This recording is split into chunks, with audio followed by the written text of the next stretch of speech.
baby onions. Put some olive oil on. I got some zucchini halves and some yellow squash. So I'm just flattening out the pepper so that they lay on the grill. Pepper and salt. If you like spice, I use a little red pepper flakes.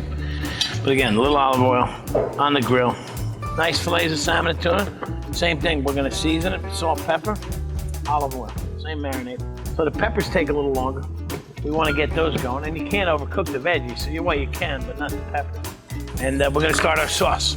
Very simple. Shallots is very hot. A lot of shallots. The toasting, look how quick they brown up. Olive oil absorbed. Get lemon juice, honey, green grape, mustard, a little bit of red pepper. I love it.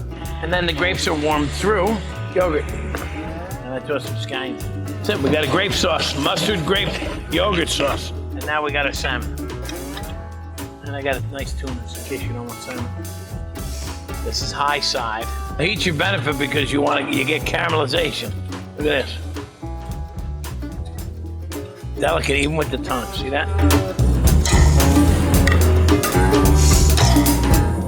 Okay, salmon is done. Tuna I'm gonna put here. All from the XO grill. And this is delicious, it's healthy, it's very seasonal right now, and it's unique. Right, you're using fruits and vegetables and fish.